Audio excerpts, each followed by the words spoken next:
욥기 40장 6절부터 42장 6절까지 말씀. 자, 앞을 보면서 저와 여러분이 교독합니다. 먼저 40장 6절 7절. 그때 여호와께서 폭풍우 가운데에서 욥에게 일러 말씀하시되 너는 내 영적인 말을 묻고 내가 내게 믿겠으니 내게 대답할지니라. 자, 15절. 이제 소같이 풀을 먹는 베헤못을 볼지어다. 내가 너를 지은 것 같이 그것도 지었느니라. 19절. 그것은 하나님 만드신 것 중에 어떤 그것을 지으시니가 자기의 칼을 가져오기를 바랍니다. 자, 41장 10절. 아무도 리워야단을 격동시킬 만큼 담대하지 못하거든 누가 내게 감히 대항할 수 있겠느냐. 11절. 누가 먼저 내게 있고 나를 가깝게 하리라. 온 천하에 있는 것이 다 그것이다. 33절. 세상에는 그것과 리워야단과 비할 것이 없으니 그것은 두려움이 없는 것으로 지음받았구나. 42장 5절. 내가 주께 대하여 기록이 기만하였사오나 이제는 눈으로 주를 배움나이다. 6절 함께. 그러므로 내가 스스로 거두어드리고 티끌과 제 가운데에서 회개하나이다. 아멘. 여러분이 가장 무서워하는 짐승은 무엇입니까? 동물원이나 사파리에 가면 아주 무서운 사나운 짐승들이 있습니다.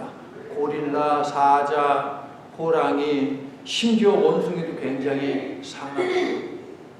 그런데 그런 것들은 우리에게 올 수 없는 그런 가림막이 있든가, 그 다음에 사파리 같은 데 가면 차 안에 우리는 타고 있기 때문에 아주 무서운 동물이지만 정말 그렇게 크게 무섭다라는 생각은 들지 않습니다.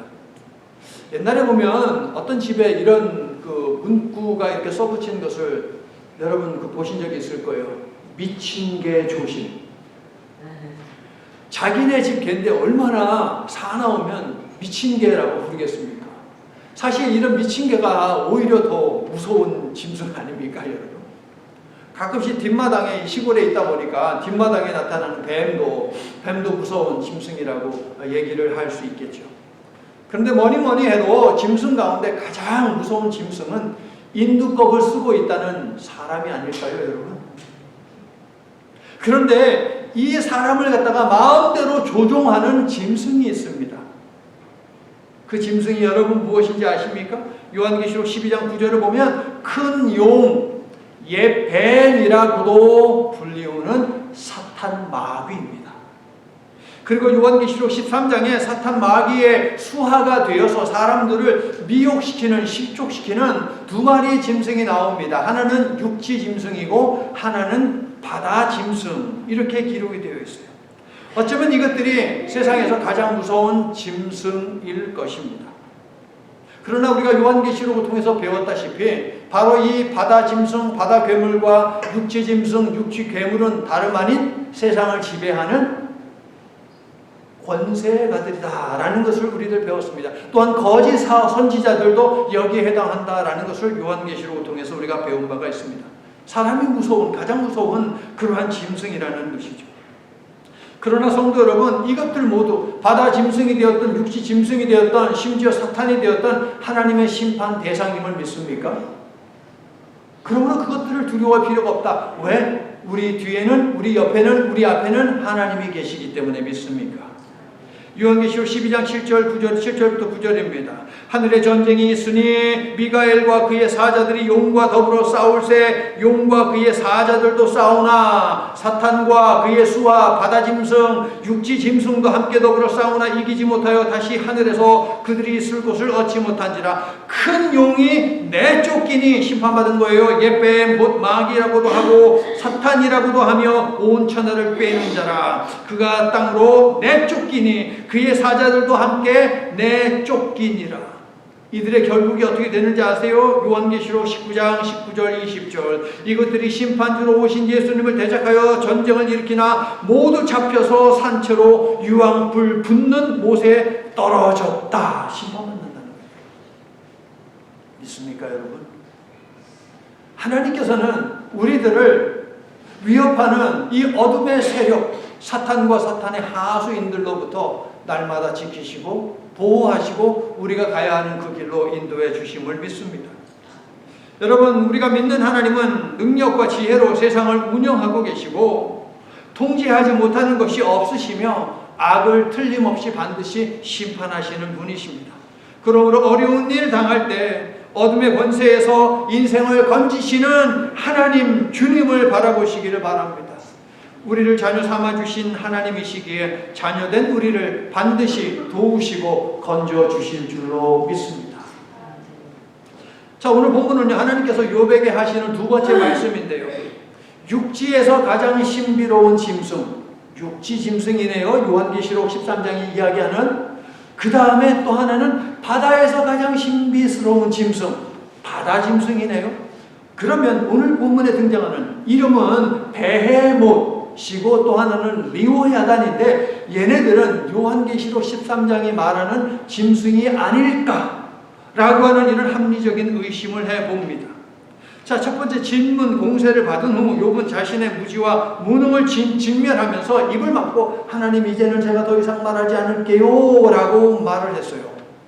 자신의 무지와 무능은 인식하고 인정했어요. 하지만 욥은 자신의 죄를 회개하지는 않았어요. 그래서 하나님은 말씀하시는 것을 멈출 수 없었어요. 왜냐하면 욥이 회개해야지 구원에 이르기 때문에. 결국 하나님은 욥을 구원하기 위해서 또 계속 질문을 하고 계십니다. 욥이 왜 회개하지 않은 것입니까? 못마땅한 것이 아직 있다는 거예요. 나는 억울하다라고 하는 이 생각과 감정을 포기하고 싶지 않았어요.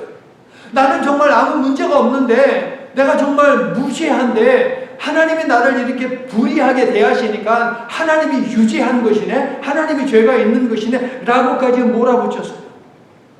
그래서 하나님은 두 짐승들을 등장시켜서 질문을 하시는 것인데, 측량할 수 없는 하나님의 통치를 자신이 당하는 고난 하나를 기준으로 평가하는 것이 과연 가당합니까, 여러분? 그렇지 않잖아요. 자기가 이런 고난을 당한다라고 해서 그거 하나 기준 가지고서 하나님은 불의하다라고 하는 것, 이것은 옳지 않잖아요. 자, 어떤 짐승인지 우리가 보자고요. 40장 6절 7절을 보니까 자신의 무지와 무능을 인정하여 입을 닫았지만 회개는 하지 않는 욥을 향해서 하나님께서는 또다시 폭풍우 가운데에서 나타나시어 말씀을 하십니다. 앞에서도 역시 마찬가지였어요. 그리고 똑같은 말씀을 한 번 더 하십니다. 너는 대장부처럼 허리를 묶고 내가 네게 묻는 질문에 대답하라 라고 하는 것 보이십니까, 여러분? 40장 7절 말씀. 그리고 8절. 네가 내 공의를 부인하려느냐? 내 의를 세우려고 나를 악하다 하겠느냐? 욥이 그토록 원하던 하나님의 공의에 관해서 이제 하나님은 말씀하신다 하는 것을 알 수 있죠. 하나님의 의와 욥의 의가 지금 충돌하고 있다라고 하는 것도 하나님은 인식시켜 주십니다. 욥은요, 자기 중심적 고난 이해에 매몰되어서 자신은 의롭고 하나님은 불의하다라고 하는 망극한 말까지 해댔습니다. 이러한 모습을, 이러한 죄를 우리는 이렇게 부르지요. 성경은 이렇게 지칭하지요. 교만. 교만. 욥은요, 자기도 모르게 교만이라고 하는 죄에 빠져버렸습니다. 이런 욥에 대한 하나님의 반응은 아주 단호합니다. 너는 나를 불의하다고 해서는 안 돼. 이것이 하나님의 대답이에요. 성도 여러분, 하나님은 여러 악하고 그릇된 일들을 심판하시지만 가장 중요하게 여겨서 가장 먼저 하시는 일은 무엇이냐? 교만한 자들을 낮추는 일이에요. 하나님이 제일 혐오스러워하는 죄가 교만이거든요. 그런데 이 죄에 점점 깊이 있게 빠지더니 하나님이 가만히 있을 수 없으셨다는 거지요. 그래서 단호하게 말씀하시는 것인데, 여러분 10절을 좀 읽어봐 주시겠어요?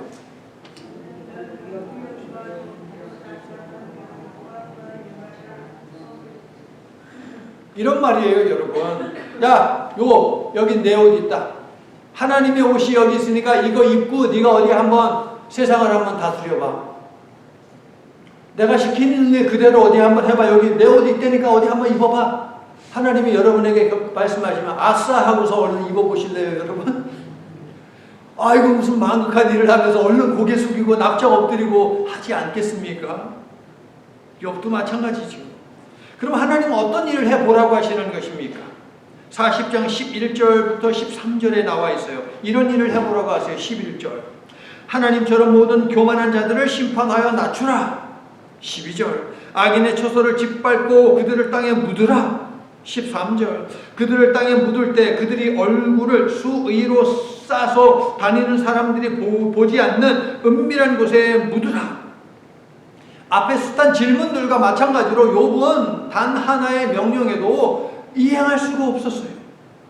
하나님이 이런 질문을 하신 이유가 무엇일까? 14절에 있는데요. 읽어줘. 함께 읽어요. 14절 시작. 그리하면 내 오른손이 너를 구원할 수 있다고 내가 인정하리라. 자기 의로 스스로를 변호하고 스스로를 구원하려고 했지만 욥은 심판도 행할 수 없고 구원도 행할 수 없는 나약한 인간에 지나지 않는다는 거예요. 이 14절은 아주 중요한 것을 알려주십니다. 하나님이 궁극적으로 욥을 비롯한 모든 인생들에게 하고자 하시는 것은 무엇이냐? 구원이라는 것이에요. 우리 인생 가운데 고난이 찾아오고 성공이 주어지고 무엇이 찾아오든지 무엇이 주어지든지 간에 하나님 그것들을 통해서 우리를 구원하기를 원하신다는 거예요. 여러분 믿습니까?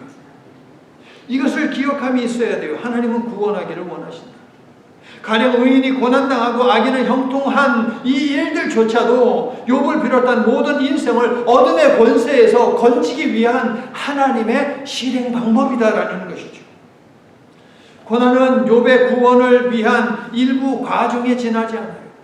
모든 것이 최종적으로 하나님의 손에 달려있다는 것이죠. 믿습니까 여러분? 하나님의 의로운 사람에게 즉각적으로 보상하지 않는 이유는 무엇입니까? 또 하나님은 악인을 즉각적으로 심판하지 않는 이유는 무엇이겠습니까? 하나님은 모든 사람들에게 자유의지를 주었습니다. 그러므로 즉각적으로 의인을 보상하지 않는 이유는 그가 자유의지를 가지고 언제든 하나님을 배반할 수 있기 때문이고, 하나님이 악인을 즉각적으로 심판하지 않는 것은 그가 하나님이 주신 자유의지를 가지고 회개하고 하나님께 나올 수 있는 가능성이 있기 때문이에요. 기다리시는 하나님이라는 것이죠. 우리에게 참된 믿음을 보기를 원하신다는 것이에요. 성도 여러분, 하나님의 자유와 인간의 자유가 충돌하는 것이 욥기라고 하는 책이라고 말씀을 드렸습니다. 그런데 여러분, 하나님의 사랑과 은총이 하나님의 정의보다 더 크다는 거예요. 인간의 자유가 있지만 하나님의 자유는 그 인간의 자유 너머에서 딱 볼 때 심판을 베풀어야 하지만 심판이 아닌 사랑과 긍휼을 베푸시는 것, 이것이 하나님의 자유라는 거죠. 그래서 나 같은 죄인이 용서함 받아서 의인이 되고 구원받은 백성이 되었다라는 것입니다. 믿습니까? 하나님의 자유의지에 담겨있는 사랑과 은총으로 말입니다. 하나님이 폭풍 가운데서 나타나 욥에게 방문하시는 이유는 고난 속에서 망가지고 있는 욥을 구원하기 위함이더라라는 것입니다. 우리가 고난당할 때, 어려움 겪을 때, 역경과 시련 속에 있을 때 하나님은 결코 가만히 있지 않으세요. 욥을 찾아가셨듯이 틀림없이 우리도 찾아와서 하나님께서 우리에게 질문하실 때도 있고요. 아니면 더 침묵하게 만들 수도 있어요, 여러분. 그런데 그 목적은 어디에 있다고요? 건지시는 거예요. 구원에 있다는 것입니다. 함께 읽어볼게요. 시작. 어둠의 권세에서 인생을 건지신 주. 성도 여러분, 하나님이 우리와 함께 계시면 우리를 구원하기 위해 일하고 계시는 뜻이다라는 것을 믿고, 하나님이 여러분의 고난을 어떻게 다루시고 어둠 가운데서 어떻게 구원하시는지 기대하고 기도하시기를 예수님의 이름으로 축원합니다. 하나님은 욥이 자신의 무지와 무능을 인식하고 인정하는 것을 넘어 회개하도록 두 슈퍼 짐승들을 언급을 하시는데, 전설이나 신화 속에서만 등장할 법한 그런 동물들입니다. 하나님은 인간의 이해와 능력 너머에 있는 짐승들도 자신이 만들었다라고 하는 것을 분명하게 욥에게 이야기를 해주고 있습니다. 그 가운데서 묻는 것이죠. 첫 번째, 어떤 짐승입니까? 40장 15절을 보니까 어떤 짐승이 등장합니까? 베헤모. 성경에 딱 한 번 나오는 짐승. 고대 근동에 관련된 역사적 자료에도 그렇게 많이 찾아지지 않는 짐승, 베헤모. 그래서 이 정체에 대해서 확실히 알 수 없지만 대신에 베헤모이라고 하는 이 단어는 베헤마라고 하는 단어의 복수예요. 베헤마는 뭐냐? 짐승 가축이에요.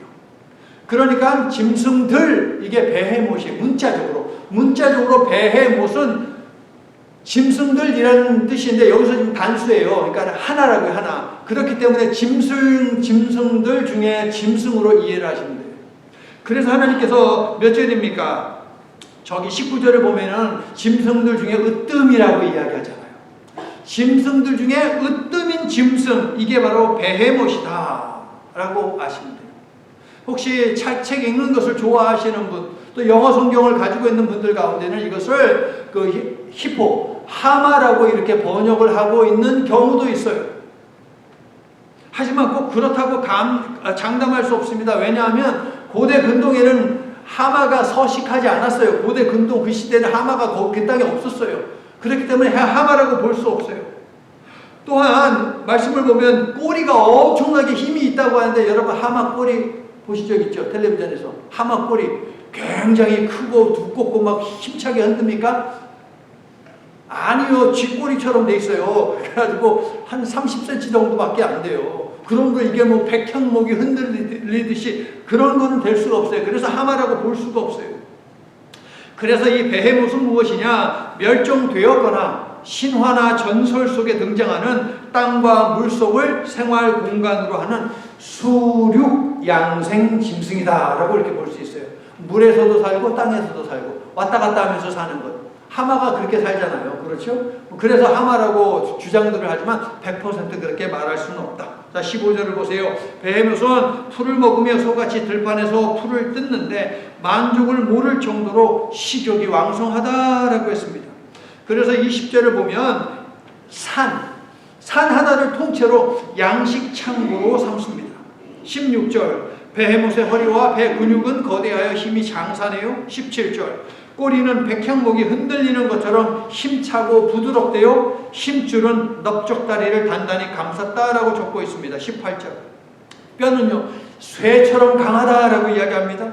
또한 21절, 22절, 23절을 보면 베헤못은 육지뿐 아니라 물 속에서조차 강한데 소용돌이치는 강의 거센 물살도 베헤못에게는 위협이 되지 않는다. 자, 이러한 베헤못에 대한 최종 평가가는 바로 19절 전반부. 여기 보니까 베헤못에 대한 최종 평가가 뭐예요? 하나님이 만드실 것들 중에 으뜸이다 라는 것이죠. 이게 굉장히 중요한 거예요.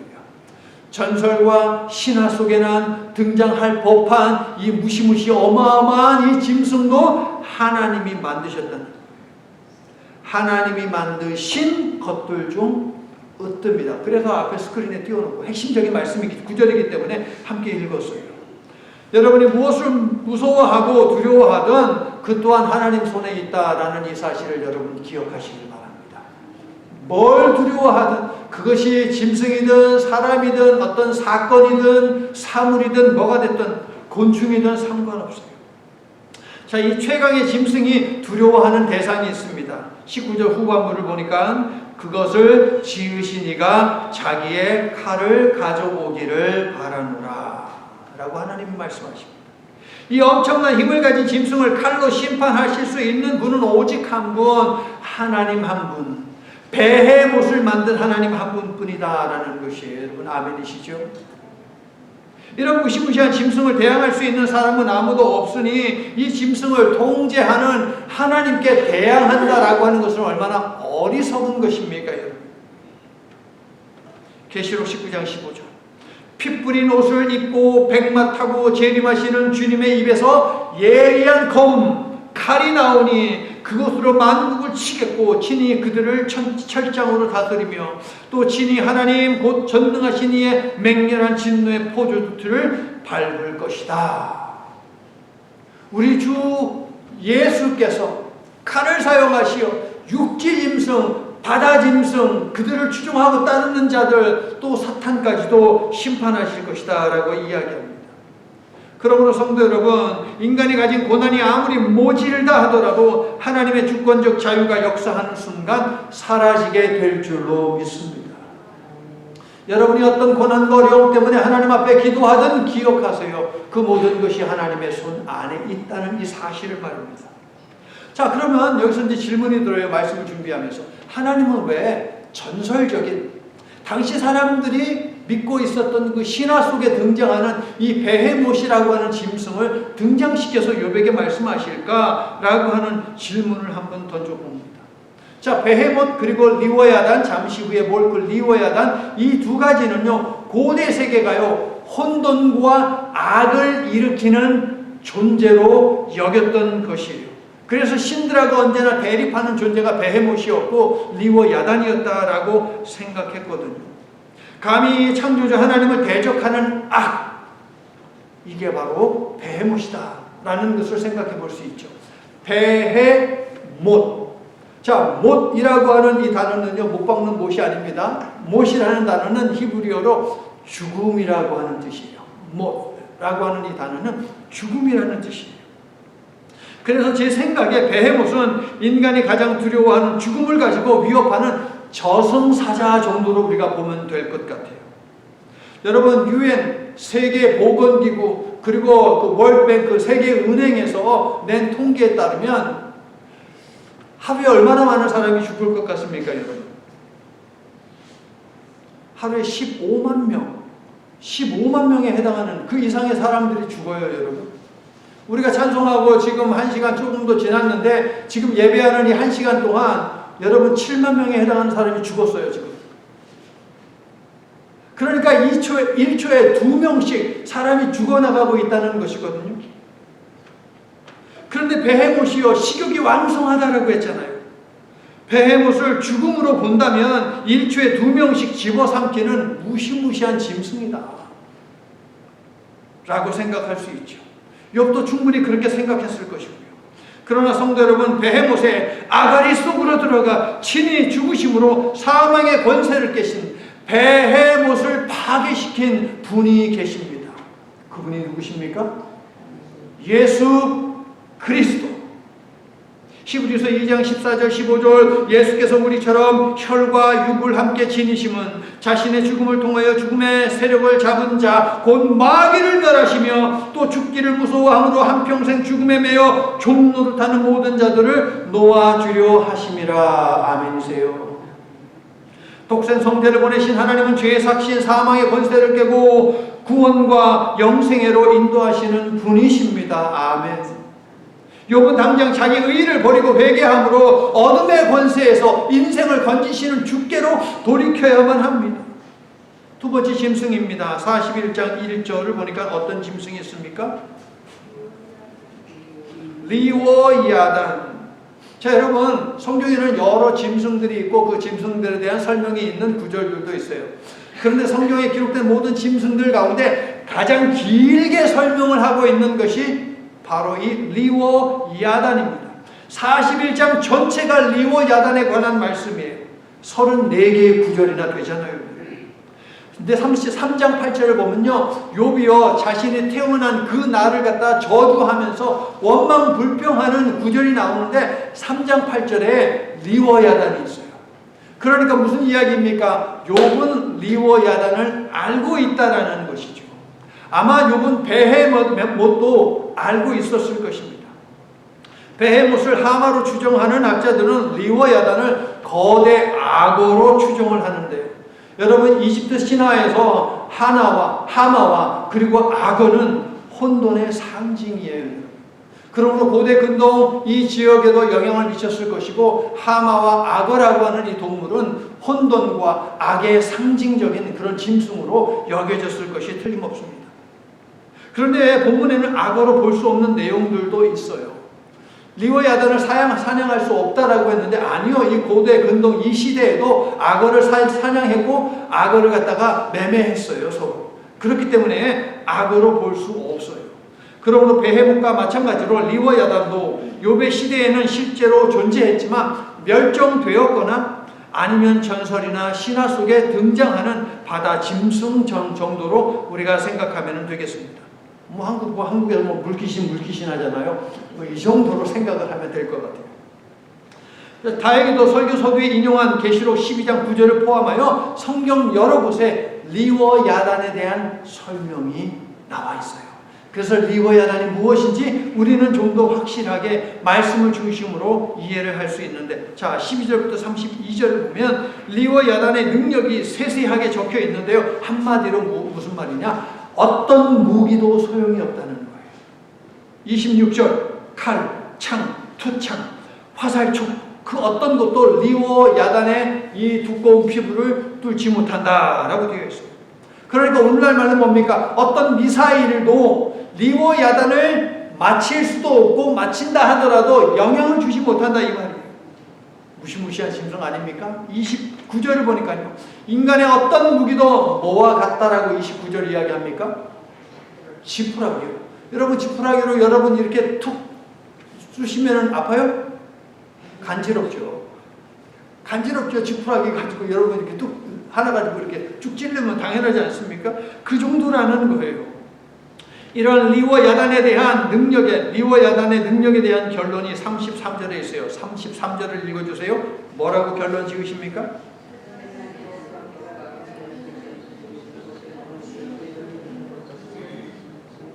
이게 리워 야단이에요. 이 말씀 속에 아주 중요한 내용이 또 들어와 있지요. 리워 야단도 베헤못과 마찬가지로 누가 만들었다? 하나님이 만들었다. 맨 끝에 이야기하잖아요. 지음받았구나 라는 것이. 최강 짐승 리워 야단도 베헤못과 마찬가지로 하나님께 지음받은 피조물에 지나지 않는다. 이 사실이 중요합니다. 자, 이 점을 염두에 두고 욥에게 하시는 질문을 보자고요. 41장 1절 2절. 하나님은요 욥에게 낚싯줄에 미끼를 끼워가지고서 리워 야단을 한번 잡아보렴이라고 이야기합니다. 이게 가당하기는 합니까, 여러분? 어마어마한 덩치의 괴물이 지렁이 한 마리 그 꼬챙이에 있는 거 그거 먹겠다고 여러분 그걸 덥석 물겠습니까?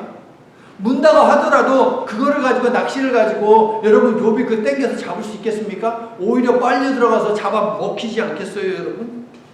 그러니까 이거는 상상할 수도 없고 상상해서도 안 되는 질문이에요. 3절. 자, 혹시라도 내가 땡겼는데 리워 야단이 나한테 막 달려와요. 낚시를 하는데 나한테 막 달려와. 그래가지고 리워 야단이 그러면은 아이고 아파요 선생님. 제가 잡혔네요. 얼른 이 갈고리를 좀 빼주세요.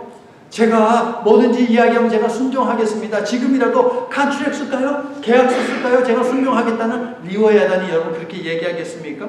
그게 바로 3절 4절에서 이야기를 하고 있는 거예요.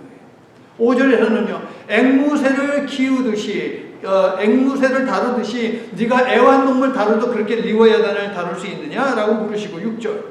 시장에서 거래되는 물건처럼 리워 야단을 경매에 붙일 수 있느냐 이 말도 하십니다. 모두 불가능한 일들이 할 수 없어요. 7절. 창이나 작살로 죽이기는커녕 제어하는 것 자체가 불가능하니 이런 질문 자체는 성립할 수가 없는 질문이에요. 자, 여러분 8절 9절을 함께 읽어요. 8절 9절 시작. 내 손을 그것에게 얹어보라. 다시는 싸울 생각을 못하리라. 참으로 잡으려는 그의 희망은 헛된 것이니라. 그것의 모습을 보기만 해도 그는 기가 꺾이리라. 무슨 이야기입니까? 야, 너 보자마자 오줌 지린다 이 말이에요. 보자마자 오줌 지린다 이 말이죠. 그러나 리워 야단 또한 하나님의 피조물에 지나지 않는다. 이것이 중요해요. 41장 33절. 그러므로 하나님 앞에서 이러한 리워 야단조차도 별것 아니다. 믿습니까 여러분? 아무리 사나운 개라 하더라도 이게 딱 단단한 쇠줄에 묶여 있어요. 그럼 안 무섭잖아요. 나한테 올 수가 없잖아요. 혹은 어떤 철창에 딱 갇혀 있어요. 그럼 무섭지 않잖아요. 우리를 꿰는 큰 용, 예뱀, 사탄, 마귀는 결박되어 있고요. 하나님이 정해두신 그 거리 1mm 밖으로도 나가지 못해요. 우리 구주이신 하나님의 주권적 통제를 전적으로 받는 피조물에 지나지 않는다라는 것입니다. 성도 여러분, 우리는 하나님께 속했기에 우리의 고난은 지나치지도 영원히 계속되지도 않는다라는 이 사실을 믿으시기를 바랍니다. 10절. 아무도 그것을 격동시킬 만큼 담대하지 못하거든 누가 내게 대항할 수 있겠느냐 이 말씀인 거예요. 하룻강아지 무서운 줄 모르고 너는 나한테 대항하는구나 이 말이에요. 리워 야단에게는 바로 앞에서 오줌 지르면서 단 한마디도 못하면서 리워 야단을 만든 나는 두렵지가 않니 너? 이 말을 하나님이 하시는 거죠. 11절. 누가 먼저 내게 주고 나로 하여금 갚게 하겠느냐? 온 천하에 있는 것이 다 내 것이니라. 요건요 하나님이 마치 자신에게 빚이라도 진 것처럼 빚 독촉하고 있어요. 하나님 나는 의로운데 왜 내 의를 갚지 않으세요? 얼른 내 의를 갚으셔야죠. 나 불의하지 않아요. 나 의롭다고요. 얼른 갚으세요. 갚으세요. 갚으세요. 하나님은 빚쟁이입니까? 세상에 존재하는 모든 것 욥이 잃어버리기 전에 모두 가지고 있었던 어마어마한 재산과 10명의 자녀들과 건강이 모두 하나님이 주시는 것이잖아요. 아멘이시죠? 그런데 뭘 하나님이 빚졌다고 자꾸 갚으라라고 이야기를 하는 것입니까? 이렇게 말씀하시는 하나님 앞에 욥이 무슨 말을 할 수 있겠습니까? 자, 리와 야단은 성경에서 뱀이나 용의 형상으로 설명되기에 이것의 본질은 욥기 1장과 2장에 등장하는 사탄이다 라고 우리가 당연히 볼 수 있죠. 그런데 여러분, 우리가 1장, 2장에서 봤잖아요. 사탄은요, 하나님이 허락하신 시간 동안 하나님이 허락하신 그 범주 안에서만 활동할 수 있었다라고 하는 것을 우리가 확인하지 않았습니까? 그리고 나서 사탄은 떠났어요. 계속 등장하지 않아요. 욥기가 끝날 때까지 등장하지 않아요. 하지만 어느 순간 등장하겠죠. 예수님이 공생애를 시작하실 때에 사탄이 등장했어요. 등장해서 이 공생애를 하시는 그 예수님을 시험했어요. 3가지를 가지고. 그리고 나서 사탄은 등장하지 않아요. 그런데 이제 예수님이 십자가에 못 박히시는 그 전에 다시 사탄이 등장하죠. 가룟 유다에게 등장하죠. 그리고 예수님에게 온갖 말을 갖다가 막 하게 만들지요. 예수님을 반대하는 자들의 입을 통해서, 심지어는 십자가에 있는 다른 한 강도의 입을 통해서 아주 못된 말, 거짓된 말을 하게 하지 않습니까? 사탄은 그런 존재입니다. 언제나 우리의 삶 가운데 어슬렁거리면서 기회만 노리고 있다. 영원히 떠난 것이 아니다. 그러나 염려하지 마십시오. 어둠의 권세에서 인생을 건지신 우리 주님께서 여러분의 곁에 계신다라는 사실입니다. 하나님은 욥의 심령을 어지럽히고 결국 생각과 입으로 범죄하게 만든 사탄 마귀도 장난감처럼 다루시며 원하시면 당장 유황 불못에 던져 넣으실 수 있어요. 믿습니까? 사탄이 하나님에 의해 제압된다는 것은 무엇입니까? 사탄이 장난질하며 인간을 시험하고 유혹하는 모든 것들도 하나님이 다스린다라고 하는 뜻이에요. 여러분은 이 사실을 깨달았고 믿고 있습니까? 아멘. 욥은 어떨까요? 욥은 깨달았을까요? 하나님이 기대하는 회개를 했을까요? 욥은 친구들과의 논쟁에서 자신이 부당하게 고통당하고 있다고 확신하며 하나님의 정의로운 세상 방식에 강한 의혹을 품었습니다. 그러나 하나님의 정의와 공의에 대한 욥의 이해는요, 전적으로 자기 중심적이고 인간 중심적이에요. 자기가 고난당하는 요만큼 가지고 어마어마한 하나님의 정의를 갖다가 규정한다? 이거는 말도 안 되죠, 여러분. 큰 바다에다가 내가 생수 한 통 부었다 해가지고 그게 생수로 바뀝니까, 여러분? 말도 안 되는 것이잖아요. 욥은 하나님을 다 아는 것처럼 하나님을 판단했고, 심지어 하나님이 잘못하셔서 자신에게 과도한 고난을 주신다라고 하면서 자신은 아무 죄가 없고 하나님은 죄가 있다라고 얘기했어요. 이것을 무슨 죄라고 이야기한다고요? 교만. 하나님이 가장 싫어하는 죄, 교만. 그런데 여러분, 하나님은 욥에게 리와 야단에 관하여 여러 질문을 하신 후 이렇게 결론을 맺습니다. 41장의 마지막 절. 뭐라고 이야기해요? 34절 읽어주세요.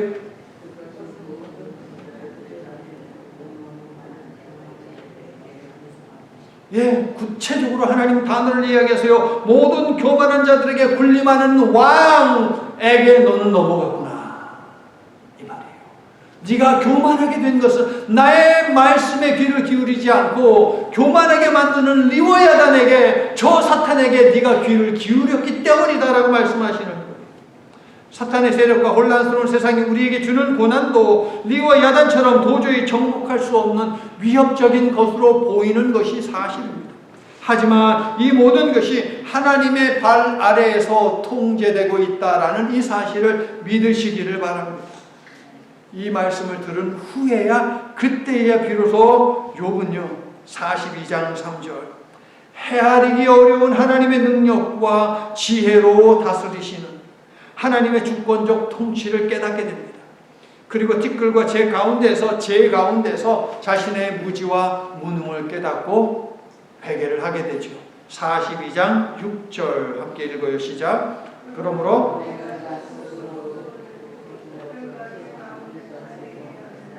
욥도 깨닫고 회개합니다. 욥은요, 내가 하지 말아야 하는 말을 했구나 라고 하는 뒤늦은 후회를 가지고 하나님 앞에 회개를 했습니다. 그런데 여러분, 욥은 베헤못과 리와 야단과 같은 현실 앞에서도 뒤로 물러서지 않고 끝까지 하나님을 찾았고 드디어 하나님을 만나서 하나님께 답을 얻어낸 훌륭한 믿음의 사람이에요. 그러니까 이해할 수 없고 용납할 수 없고 견디기 힘든 고난이 온다 하더라도 하나님을 찾는 것을 여러분 포기하지 마세요. 하나님을 찾는 것을 포기하지 않고 하나님께 지속적으로 부르짖으면 하나님이 우리를 설득시켜 주신다. 믿습니까? 신약 성경이 이야기하는 믿음, 피스티스, 이것의 첫 번째 의미는 설득이에요. 설득. 하나님은 믿음의 조상인 아브라함을 찾아오셔서 그를 지속적으로 설득시키셨어요. 이게 아브라함의 믿음이에요. 하나님은 우리도 지속적으로 찾아오셔서 지속적으로 설득하시는데 왜? 그래도 여전히 믿어다오. 우리가 믿음을 갖기를 원하시기 때문이라는 것이죠. 욥은 말로 다 할 수 없는 고통을 겪으면서도 친구들의 비난을 당하면서도 단념하지 않고 끝까지 저항했습니다. 응답을 받는 비결은 무엇이냐? 베헤못과 리와 야단 같은 공포 속에서도 응답할 때까지 하나님을 찾고 하나님을 구하고 하늘의 문을 지속적으로 두드리는 것인 줄로 믿습니다. 성도 여러분, 베헤못과 리와 야단뿐만 아니라 우리가 다루지 못하는 것들은 세상에 넘쳐나고 우리가 할 수 없는 일들은 우리 인생에 차고 넘칩니다. 이유가 무엇인가?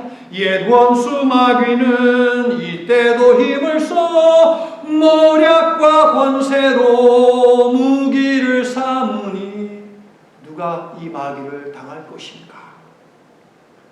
그러나 우리에게는 어둠의 권세에서 인생을 건지신 주님이 계십니다. 말씀을 준비하는 내내 이 찬송가가 빡 하고 왔어요. 그리고 이 찬송가를 계속 부르게 됐어요. 그래서 설교 제목이에요, 이게.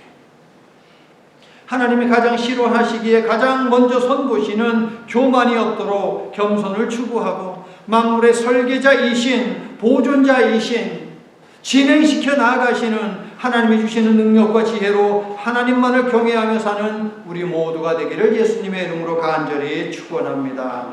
아멘. 하나님, 완고한 욥을 꺾고 회개로 인도하여 구원하시려 고대 세계에서 교만과 악, 혼돈과 허무, 파괴적 존재로 여겨지고 믿어진 베헤못과 리와 야단을 만나게 하셨습니다.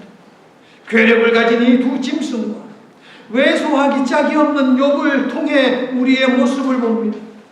악의 세계를 통제하신 하나님께서 그들의 존재를 완전히 제거하지 않는 것이 이해되지 않지만 하나님의 심판이 반드시 있음을 믿고 저희들 숨막혀 하지 않겠습니다. 전능하신 하나님 아버지, 인간이 베헤못과 리와 야단을 맞서거나 다스릴 수 없듯이 우리는 악과 고통을 파악하거나 통제할 수 없고 죽음으로 위협하는 무시무시한 악과 고난 앞에서 속절없이 허물어질 수밖에 없는 나약한 존재임을 고백합니다. 하나님 없이는 그런 존재임을 저희들 고백합니다.